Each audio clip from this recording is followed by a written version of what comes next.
Well, today is Friday, so I went to car rental place and picked up this, never drove this Kia minivan, and this one has 49,000 clicks on the odometer, but still looks okay.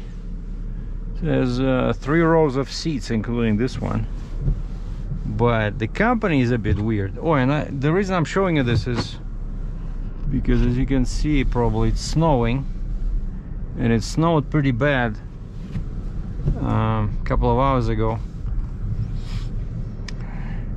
Like, everything was fine in the morning, and then like 9 o'clock started snowing really bad. And I booked this car about 2 days ago, and I said, okay, I'm gonna pick up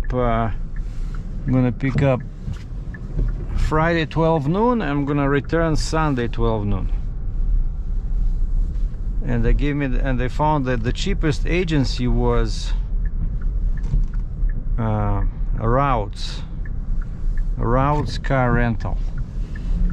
I never worked with them before. Turn left onto Country Village Road Northeast East. And the first Continue on Country Village Road Northeast East for 800 meters. And the first surprise was they said, we charge $1,500 security deposit. And I'm like, what? You know, I've been renting cars, you know, ever since forever. And sometimes it's $200, sometimes it's $500, right? Like last time I rented a truck, a pickup truck, which I'm pretty sure was more expensive than this minivan, and it was $500. But these guys are super strict. No $1,500. Turn right onto Country Hills Boulevard Northeast South. You're gonna get it back, you know.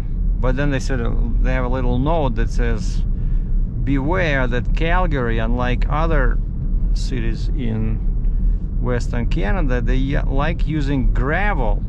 Like they look, turn right onto Country Hills Boulevard Northeast South. They use a mixture of gravel and salt, whereas like other places only use salt. These guys do a mixture. Continue on Country Hills Boulevard Northeast South for 1 kilometer. And because of this, windshield damage is super common over here. And they're warning you, like they say, okay, you can get $11.95 a day windshield protection, or if you don't want to do that, then you can be on the hook for anywhere between $500 to $2,000. And I should have taken that one, like $11.95, but she was already finishing my paperwork, and we had hard time communicating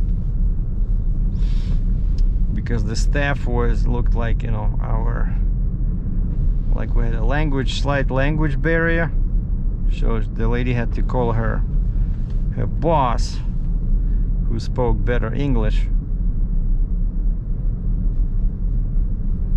In 300 meters, use the left 2 lanes to turn left onto Country Hills Boulevard Northeast. Yeah, so now I just did some shopping for food. Got some scallops, got some salmon, and but scallops. Use the left 2 lanes to turn left onto Country Hills Boulevard Northeast. Scallops were frozen, and I need to go to Cabela's. Continue on Country Hills Boulevard Northeast for 1.5 kilometers. Sorry about that. I'm just gonna put it on mute.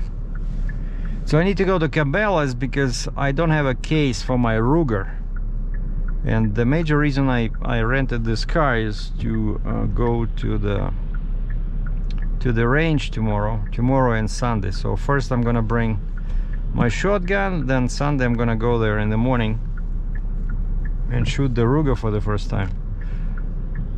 But they don't fit in the same case, even though the case I'm using for the shotgun, it says 2-gun case. But because the Mossberg has a red dot on it, and it's a pretty tall setup, and then I have a, you know, scope on the rifle. They don't fit. I tried putting the rifle inside that case, and the cover is very tight because of the scope is about 3 inches wide, and I don't want to damage anything, so I need a slightly bigger case. And the nearest place I saw them is Cabela. That's where I bought this Mossberg case. But now I got this food, you know, so I think I'm gonna stop by my apartment and just put it in the freezer, especially the scallops because they're frozen. And then I'm passing my favorite Afghan street food, kind of like Mediterranean style food, so I might as well grab some quick lunch. And I wanted to show you the road. So actually, you see, they did clean these ones, but when I was waiting for the Uber in my area over there, none of the local roads were cleaned. Like here it seems better because we are close to Highway 2, like the major freeway over here that goes north to south through Calgary.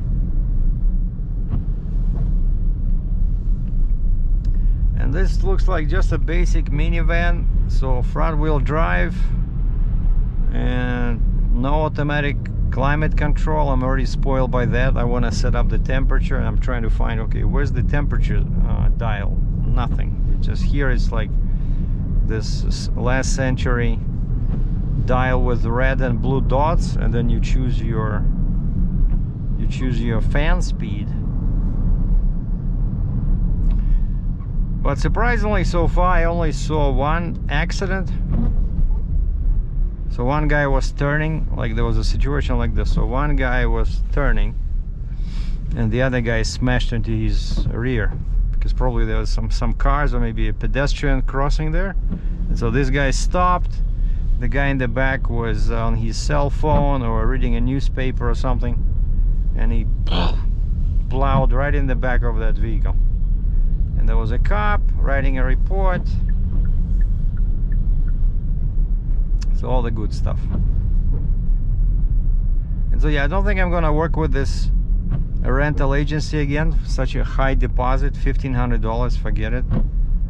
And oh, and the other thing is they're way out of, like, they're too far from me.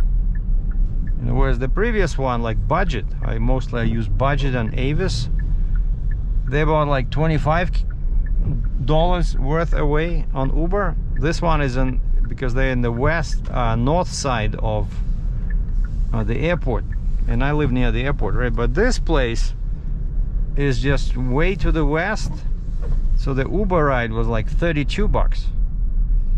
And now of course I have to get back somehow when I return the car, right? And so I'm not gonna use these guys again. So I made sure, since they're so strict about the deposit, I made sure I grabbed the agent and I said, please go with me and let's inspect the car. And I found a scratch that she missed on the rear bumper, and she had a tablet and she took a picture, so we should be good. And so now when I'm driving, I'm staying very far away from other vehicles, so that not to damage my windshield.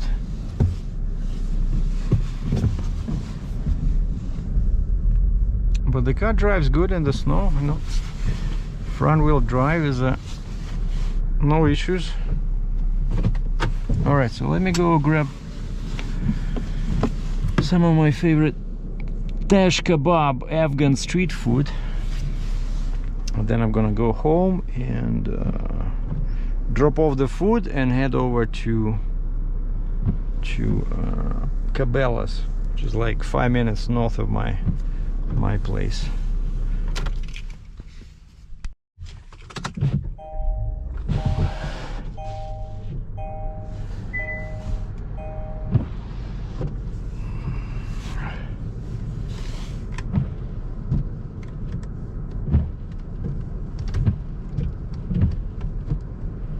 So these sometimes can be very confusing, right? But here, so basically the windshield wipers, they go faster when you push it down. So this is like first, second, 3, 4, and then you use this little slider here to make the delay smaller. Yeah, see?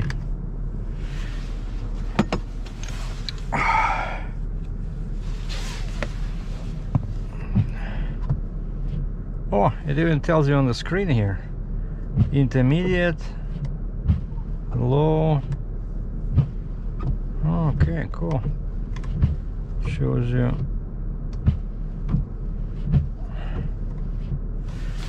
Gives you information on the screen. So -3 right now. -3.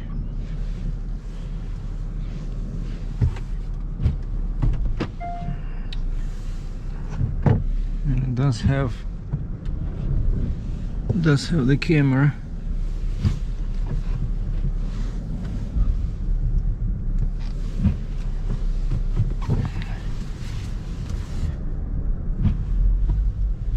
Yeah, nasty weather. It doesn't help that it's very windy, right? So it's blowing snow.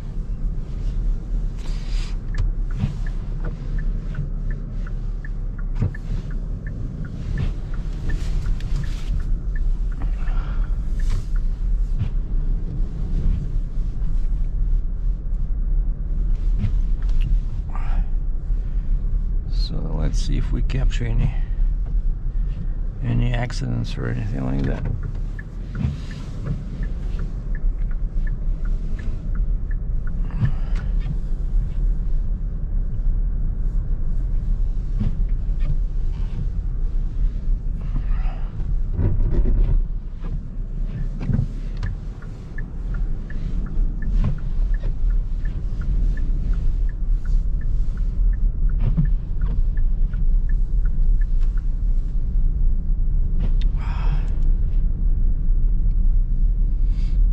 And the minivan drives pretty good. Like, the first thing that surprises me, of course, is the owner of Hellcat is the fuel range. Like when of course I picked up the car fully fueled, and it said something like 685 kilometers to empty tank, which is like ridiculous. I know on my Charger and especially now Challenger Hellcat will be about like maybe 400 kilometers on a good day till your tanks are empty. Okay, so now I do see the plow.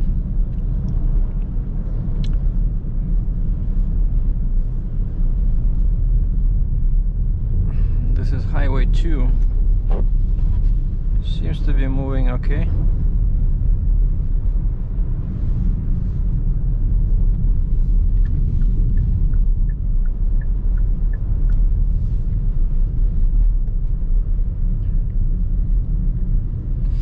But yeah, front wheel drive definitely works better in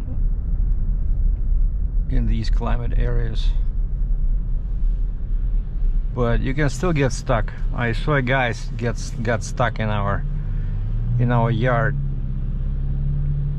you know, near my apartment, because small wheels. I think he had like probably 16, I don't know, 16, 17-inch wheels, and he got too deep, and front wheel drive could not do anything.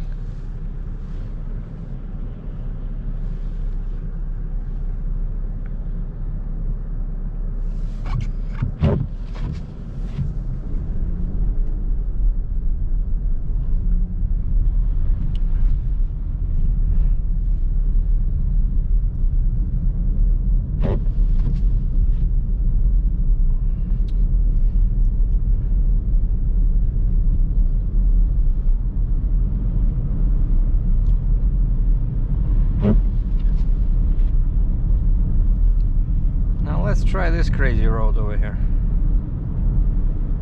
I sometimes take this shortcut.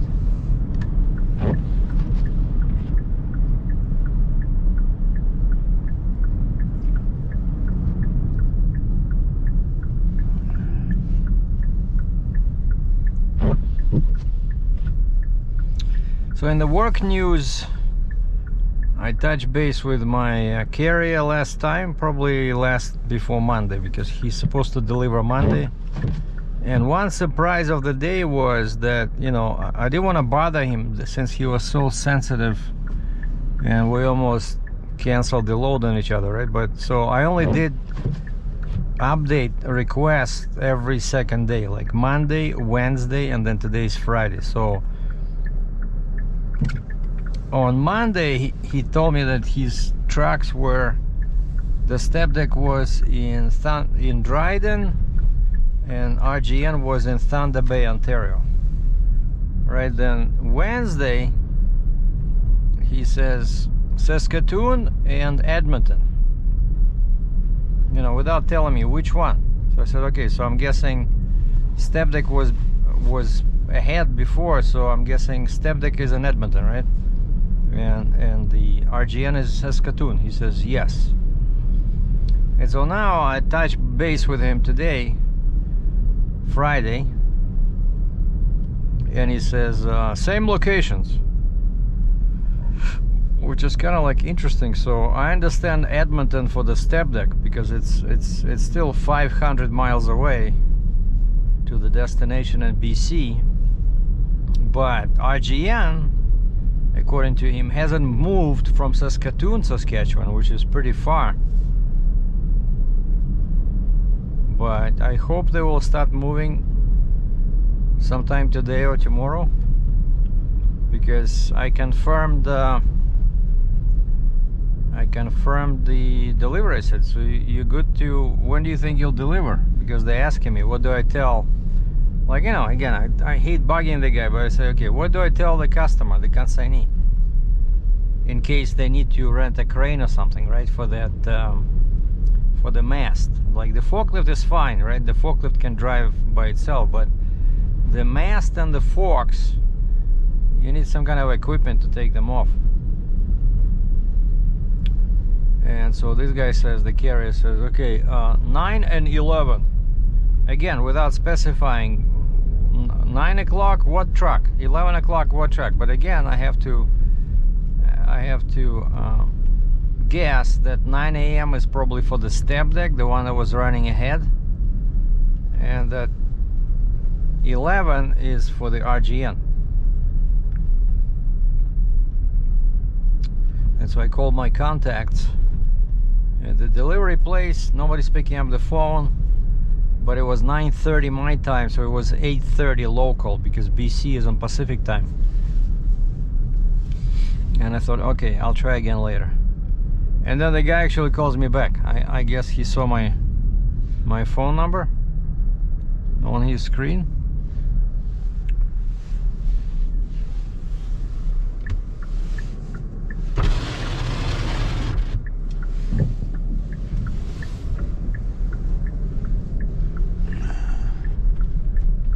He called me back and he says, yeah, we're ready. We've been waiting for this machine since, you know, October. And I said again, well, I apologize, I'm sorry. I said, first off, it was delayed at the shop, and I said they were only ready to ship this on January 11th, and then my carrier was 10 days late due to bad weather and some issues with permits, you know, again, according to the carrier, which I suspect were not true. And so I gave him this, and he said, oh man, he said, we're ready. And I said, do you have your own equipment, or like, because the reason for that question is if they have to rent a crane and my guy is late, you know, there'll be a lot of arguments about who's paying for the crane sitting there for, let's say, half a day or day, right? because cranes are very expensive. It can be, I don't know, $200-300 an hour, and my carrier is not exactly known for being on time, right? And as you can see, the weather is bad, so I can only guess what it is like in the mountains.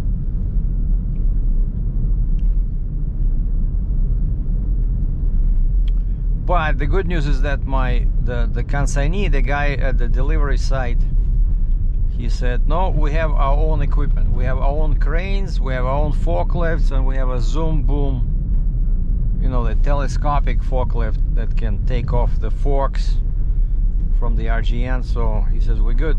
We just need them here. Okay, so that makes things simpler. And so I sent a message to the carrier. I said, okay, I talked to the guy on site. They have their own equipment. Everything is ready. So I told them you'll be there at 9 for the step deck, 11 for the RGN. And that's it. The carrier didn't reply, but we should be all good. So my only concern is that they don't damage anything, because they were talking about repositioning that mast on the step deck, because of course the step deck was almost completely full, and there was only probably one spot where they could load the mast. And so when they take everything off, I'm guessing in Edmonton, like his other load, they wanted to reposition the mast, and my customer was, you know, edgy about this, because he says that's a very expensive piece with lots of hydraulics on it, lots of hydraulic lines. We don't want them to damage anything, because then it's gonna be a nightmare, you know, to figure out who's paying for what. And then the final customer, right, the consignee, is already, you know, pulling their hair out, because it's 3 months since they were promised this forklift. So yeah, looks like this one was cleaned as well. This is Metis Trail.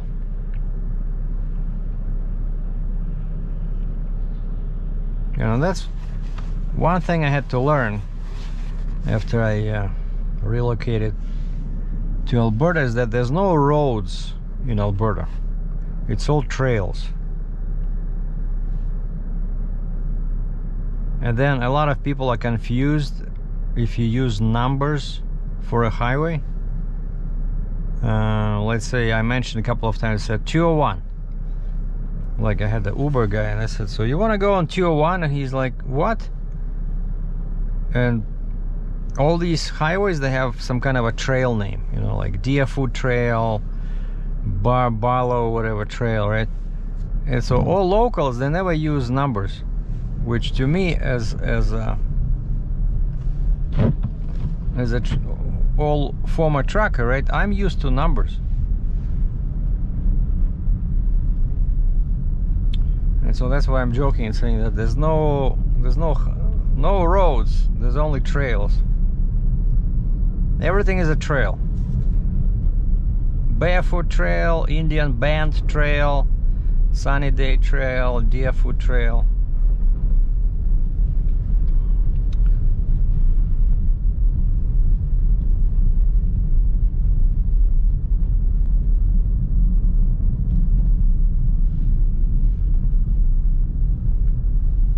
And time now is already 2:21. When I check the weather, looks like the snow gonna stop. Yeah, I just saw a guy behind me turning, so I made some room for him. So yeah, the snow should stop around 5 in the morning, but it'll keep snowing until early morning. But the worst case is that now -5, so we started the day at -1. Then when I picked up the car, you remember I said -3, because I see it on the screen, so that's Celsius. So now it's -5, and midnight tonight it'll be -12, and then over the next 2 days it'll go as low as -18, which is again just typical Calgary weather where one day, like 2 days ago, we were at +7. I'm serious, +7 Celsius, which is almost like 40 F, and everything was melting, right? And then +7 changed to +3, 0, -1, now it's -5, and that's what we have here. So it's a constant, the weather keeps you on your toes. You always have to be ready for weather change. Alright, so I'm gonna stop recording here, then I might do the second part where I'm going to Cabela's to get a new case for my Ruger.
Now, one cool thing about this car, I gotta say, is that the cup holder is big enough for my phone.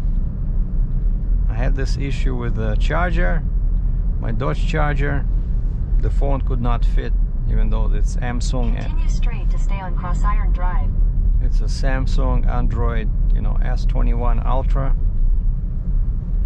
Man, I'm pretty sure the same on the Challenger. 600 meters, turn right onto Cross Iron Boulevard. So I will have to buy for my Challenger in the spring. I'll have to buy some kind of a holder. And actually, this one has a magnetic attachment in the back, in the case. So I'll probably just buy one of those, you know, windshield attachments. Okay, somewhere here we're turning right.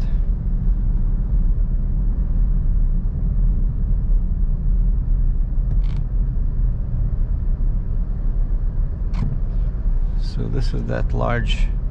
Turn right onto Cross Iron Boulevard.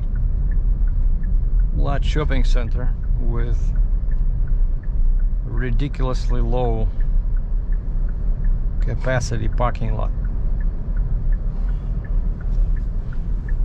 In 200 meters, turn left onto Bass Pro Way.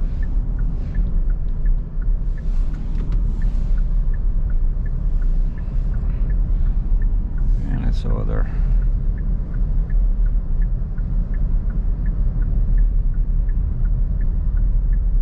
So diesel. Turn left onto Bass Pro Way.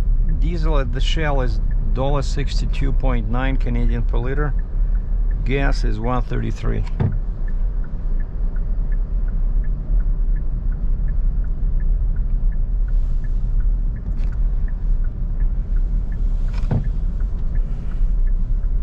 In 300 meters, turn right.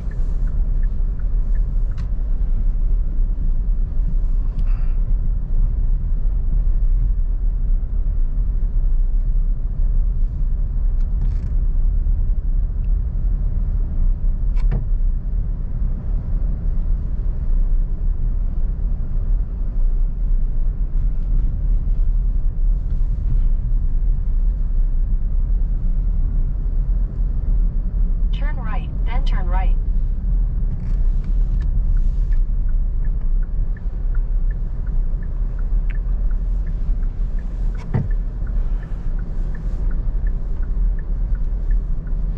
Well, it's Friday, 2:45, so the parking should not be too bad. And the actual shopping center is over there, like the big mall. Here we have Sport Shack and the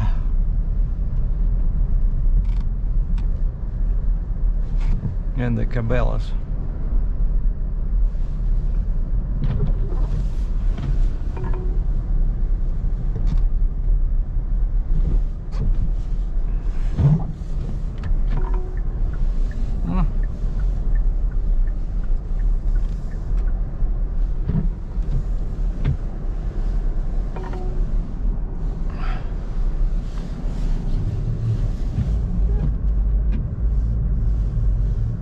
Let's park next to this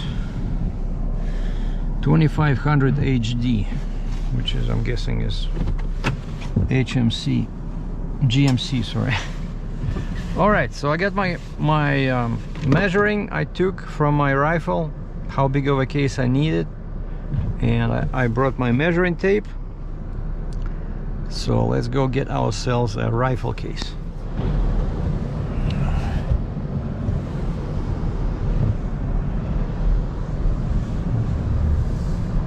Well, I just noticed that this transmission has a manual. Head northeast toward Bass Pro Way.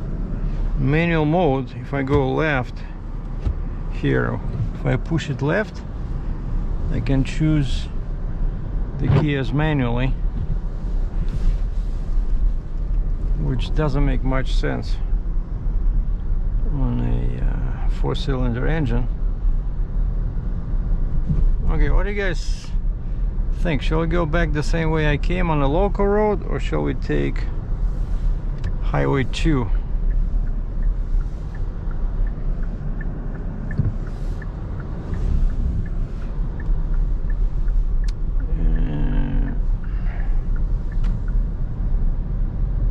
Take the next left onto Bass Pro Way. Yeah, not too many people inside the Cabelas, but took me a while to find the case I wanted because most of them are quite small.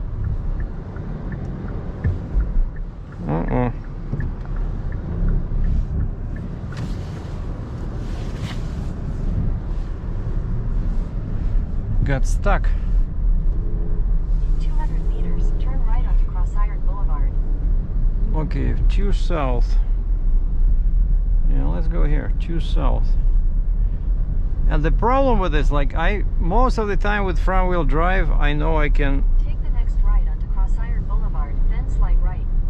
I can get out, but I need to back. And of course, situation like this, there'll be people behind me. Take the next right.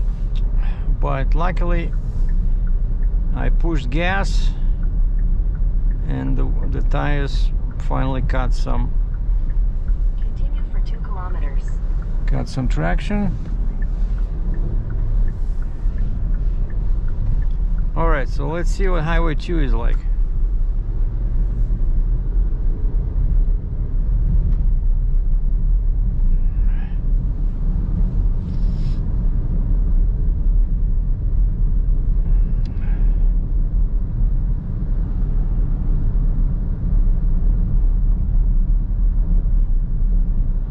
So we're gonna check the condition of Highway 2 and Highway 201.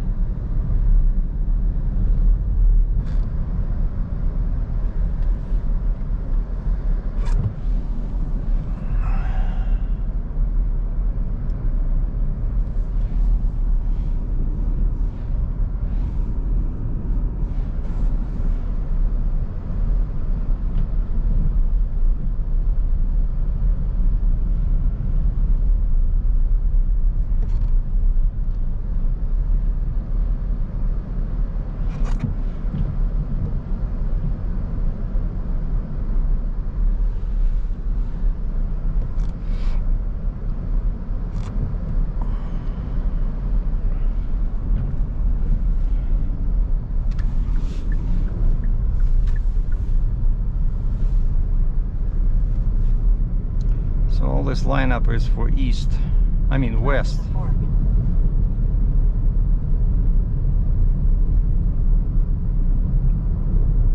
Continue on Alberta 201 east for 2 kilometers. Yeah, for some reason west is not moving, but east is moving, okay.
Made it home, didn't get stuck. So this is my case. So it was 70 bucks Canadian. Looks pretty similar to my shotgun case, except it's bigger. And I'll show you guys how I measured. But basically I want to try to put this rifle into my shotgun case, one thing I noticed was that even though the length is pretty much the same, like 42 inches, but then here it's about 9, but the width, like where these dials are, say it's 3 inches. In that case, it was like the lid was half open.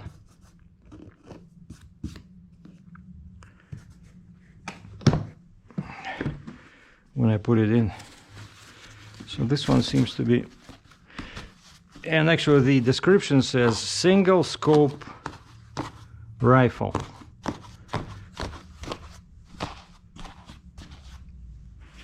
So that's what it's designed for.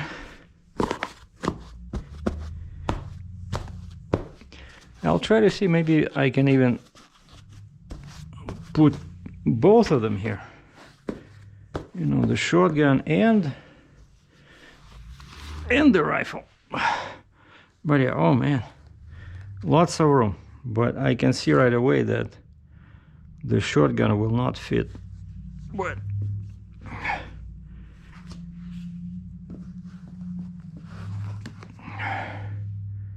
of course there's no bolt, but bolt will stick out probably not more than this thing over here.